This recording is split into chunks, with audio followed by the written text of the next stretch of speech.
Hello everyone, UGC net answer की का सभी स्टूडेंट्स को वेट है बिकॉज इतना ज़्यादा इंतजार या इतना ज़्यादा delay I don't think so कभी इस तरीके का हुआ है जो कि इस साइकिल के अंदर एनटीए ने रिपीट किया है। आई गेस एग्जामिनेशन देने के बाद होता ना कि भूल जाना, तो सेम एनटीए ने किया कि एग्जाम तो ले लिया और उसके बाद होता है लॉन्ग टर्म मेमोरी लॉस कि एग्जाम देने के बाद इसको भूल जाओ कि कोई नेट एग्जामिनेशन भी हमने लिया था। स्टूडेंट परेशान है, एंग्जाइटी है, उनका जो फ्यूचर प्लानिंग है, बहुत सारे बच्चों की वैकेंसीज उनके सामने है, वो फॉर्म अप्लाई नहीं कर सकते या फिर उनको अपना रिसर्च प्रपोजल तैयार करने हैं, पीएचडी में एडमिशन लेना, बहुत सारे ऐसे डिसीजन है जो सिर्फ और सिर्फ उनकी आंसर की और रिजल्ट के ऊपर डिपेंड करते हैं। अब यहाँ पर जो चीज़ें आती हैं, देखो उम्मीद हम लोग नहीं छोड़ सकते हैं, अभी भी उम्मीद बाकी है क्योंकि एनटीए जब रिजल्ट डिक्लेयर करेगा उसमें टाइम लगता है, वो चीज़ें बैकएंड पे चलेंगी, आप लोगों को भी पता है उस चीज़ के अंदर जो प्रॉब्लम्स आ रखी हैं। अब यहाँ पर एक हमारे पास बेस्ट अपॉर्चुनिटी क्या है, क्योंकि टफ टाइम के अंदर भी हमें क्या निकालना, अपने बेस्ट टाइम को निकालना है कि टफ चीज़ों से हम पॉजिटिव चीज़ें कैसे निकाल सकते हैं। आपके पास अभी भी अपॉर्चुनिटी है असिस्टेंट प्रोफेसर बनने का, अगर आपका नेट क्वालिफाई नहीं है या फिर आंसर की डिले की वजह से आप लोग परेशान हैं। देखो यहाँ पर आप लोगों को क्या करना पड़ेगा, as you know very well, हमारे पास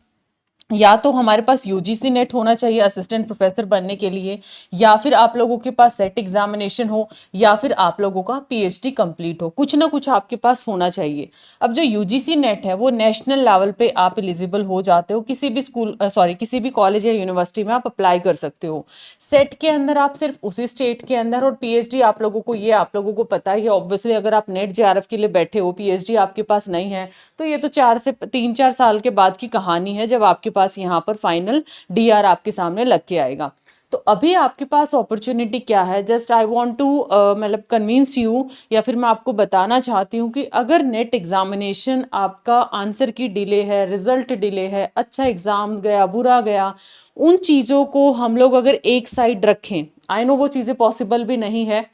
हमें पता है कितना मेहनत लगता है, हम भी मेहनत करते हैं, आप लोगों के साथ क्लासेस लेते हैं, मैराथन्स लेते हैं, दी बेस्ट करने की कोशिश करते हो, और आप लोग भी उससे अलग एक्स्ट्रा ही मेहनत करते हो। बट यहाँ पर आपके पास एक अपॉर्चुनिटी है अपने इस टाइम को यूटिलाइज करने का। आपके पास अगर यूजीसी नेट क्रैक नहीं है एंड उसके साथ साथ आपके पास ये अपॉर्चुनिटी है कि एटलीस्ट हम अपने स्टेट में तो एलिजिबिलिटी हासिल कर लेना, बहुत दूर नहीं है। आपको पता है जैसे इन फ्यूचर जो अपकमिंग डेज है आपके, दो एग्जामिनेशन होने वाले हैं, कुछ सेट एग्जाम, जैसे राजस्थान सेट है आपका 13 सितंबर को है,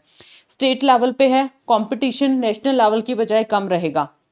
आपका पेपर का लेवल है वो भी थोड़ा सा लो रहता है, लो इन द सेंस ऐसा नहीं कि बिल्कुल आप लोग उसको कोई भी आया और कोई भी क्रैक कर देगा, वहां पर क्वेश्चन का लेवल, वहां नेट आपसे ज्यादा एप्लीकेशन बेस्ड पूछता है, यहाँ पर थोड़ा सा मॉडरेट लेवल का मानते हैं। महाराष्ट्र सेट है 27 को है, फिर जम्मू कश्मीर आ जाता है, देन सीजी सेट आ जाता है, एटलीस्ट स्टेट में वैकेंसी आएंगी एट द एंड। देखो बहुत सारे स्टूडेंट्स का यही स्टीरियोटाइप रहता है कि हमारे स्टेट में वैकेंसी निकले, नेट हो जाए, सेट हो जाए, तो हम लोग इस एग्जामिनेशन को क्रैक कर ले और यहाँ पर हम अपने वैकेंसीज को अप्लाई कर पाएं और यूनिवर्सिटी के अंदर पीएचडी में एनरोल कर पाएं। तो इन केस आपको लगता है ये आपके नियर बाय स्टेट है जहां आप लोकेट कर सकते हो, मान लिया अगर हरियाणा पंजाब का बच्चा है, हिमाचल सेट देता है, तो वो कंफर्टेबली, बहुत सारे ऐसे बच्चे जिनको लगेगा कोई बात नहीं हिमाचल कौन सा हमसे दूर पड़ता, हम लोग लोकेट कर लेंगे।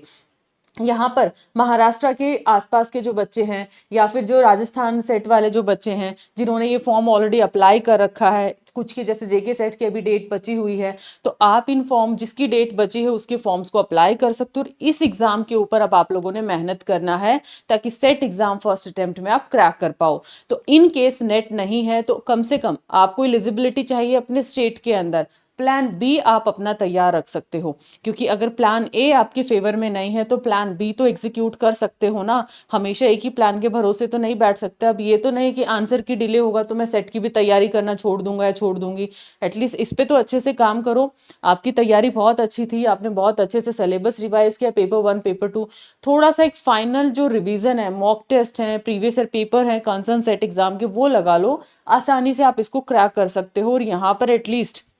जैसे डिले आपके अब नेट एनटीए ने कर रखा है ये बुरा हाल, वो एटलीस्ट सेट एग्जाम के रिजल्ट में बहुत कम देखने को मिलता है। तो ये इसका अपॉर्चुनिटी आपने उठाना है एंड इसको आप लोगों ने फर्स्ट अटेम्प्ट में क्रैक करना। पेपर 1 पेपर 2 आप लोगों का सिमिलर सिलेबस है, सिर्फ आपको प्रीवियस ईयर पेपर्स लगाने हैं अच्छे से, सिलेबस अच्छे से गो थ्रू करना है, मॉक टेस्ट लगाने हैं एंड पेपर 1 के लगाओ कम से कम 4 साल के प्रीवियस ईयर पेपर,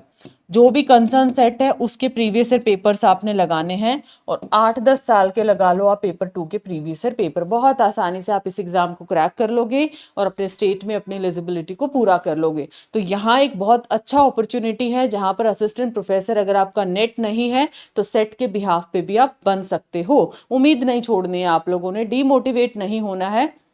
जो होगा अच्छे के लिए होगा, क्योंकि इसकी वजह से आप अपनी हेल्थ खराब करते हो, सिर्फ एक ही चीज पर अटक कर बैठे हो तो बाकी चीज देखो, ब्लैक एंड व्हाइट फैलेसी में मत जाओ, दुनिया में और भी कलर है, ठीक है। ब्लैक एंड व्हाइट पे यानी कि रिजल्ट आएगा, आंसर की आएगी। मुझे पता है आपकी सिचुएशन क्या है, आप बहुत परेशान हैं, बहुत सारे डिसीजन आपके पेंडिंग है इसके बिहाफ पे, बट अगर हम ब्लैक एंड व्हाइट के अंदर फंस जाएंगे तो साइड में बहुत सारी अपॉर्चुनिटीज हैं, उसको हम मिस कर देंगे। सो बी पॉजिटिव, थोड़ा अपने आप को पॉजिटिव रखो, रास्ता निकालो। और एग्जाम अच्छा नहीं गया है तो आप लोग अपना दिसंबर को टारगेट करो। अगर एग्जाम अच्छा गया, मैं बार बार एक ही बात बोलती हूँ, शायद आप भी इस चीज से बोर हो चुके हो, कि अगर आपको लगता है एग्जाम क्रैक हो चुका है तो आगे वैकेंसीज रिसर्च प्रपोजल पे काम करना शुरू कर दो। थोड़ा बैक में आपको जाना है कि मैं एग्जाम कैसा देके आया हूं या देके आई हूं। बिल्कुल खराब गया है, चलो जी आंसर की आएगी तब मैं एनालिसिस भी कर पाऊंगा या कर पाऊंगी, तो अपनी तैयारी शुरू कर दो, जो भी आपको कंफर्टेबल लगता है, इधर with YouTube classes, free classes और पेड क्लासेस।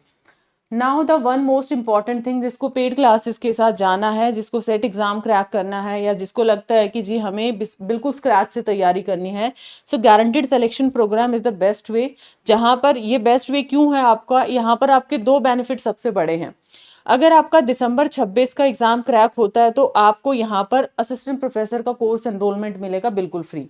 अगर आप 90% कंटेंट एलिमेंट कवर कर लेते हो और फिर भी आपका एग्जाम क्रैक नहीं होता, तब आपको मिलेगा यहाँ पर फीस का रिफंड। मतलब दोनों में ही फायदा, इधर एक कोर्स फ्री अगर पास होते हो, और अगर आपका नहीं होता और इतना कोर्स आपने कर लिया तो आप लोगों का फीस रिफंड। विद बुक्स लेते हो तो आपका जाएगा 10,999, विदाउट में 11,999। डिस्काउंट के लिए you can use my faculty code, PRITIH code आप यूज कर सकते हो फॉर डिस्काउंट। कोई भी आप लोग एनरोलमेंट लेते हो, आपको लगता है कि ये चीज हमारी ब्रैकेट में नहीं है, क्योंकि देखो गारंटीड सिलेक्शन प्रोग्राम में बहुत सारी एक्स्ट्रा चीज हैं, जैसे कि आपको सीधी नोट्स मिलेगा, LMRC है, समग्र आपका डिटेल पेपर 2 डिक्शनरी है, फैकल्टी गाइडेंस प्रोग्राम है, 1-on-1 मेंटोरशिप है, ये सब कुछ आपको मिलने वाला है इन योर GSP। ये कुछ फीचर्स आपको फाउंडेशन में नहीं मिलेगी, बट आपको लगता है कि मेरा जो बैलेंस है या मेरी जो ब्रैकेट है इतनी है, तो इसमें आपका ये बहुत बेस्ट अपॉर्चुनिटी है। जहां दिसंबर 26 का लेते हो तो 6 महीने का एक्स्ट्रा वैलिडिटी है, मतलब दिसंबर 26 प्लस 6 मंथ आप 1 साल यहाँ पर इंजॉय कर सकते हो। 1 साल यहाँ पर अपना, इन केस यहाँ अनफॉर्चुनेटली आप क्रैक नहीं कर पाते तो आप 6 महीने का एक्स्ट्रा आपको यहाँ पर मिल चुका है, तो यहाँ तो एटलीस्ट कर ही लोगे। सीरियस बच्चा तो देखो अगर अच्छे से पढ़ाई करेगा, एक बार मिस्टेक होगी उन पे काम करके दूसरी बार में तो पक्का निकाल लेगा, जो अच्छे से स्मार्टली काम करेगा। बाकी वो आप लोगों के डिसीजन है, जो भी आपको अच्छा लगता है। एंड डिस्काउंट के लिए you can use my faculty code. बाकी स्ट्रक्चर्ड वे में तैयारी करो, हर साइकिल में सिचुएशन अलग होती है, NTA अलग चीजें हमारे ऊपर थोपता है, बहुत सारी पिक्चर बदलती है। सो मेक श्योर जितना जल्दी हो अपना एग्जाम क्रैक करो, अपने करियर को सेट करो, दिस इज द बेस्ट वे। उसके बाद बाकी सारी आप चीजें साइड बाय साइड प्लान कर सकते हैं। सो ये था छोटा सा video, I hope it's informative, thank you so much. इसी क्लास के डिस्क्रिप्शन में लिंक आपको गिवन है GSP का, फाउंडेशन का, अकेले पेपर 1 सुपर एक्सेस का, जो आपको लगे आप उसमें एनरोल कर सकते हो according to your requirement. Bye bye, take care.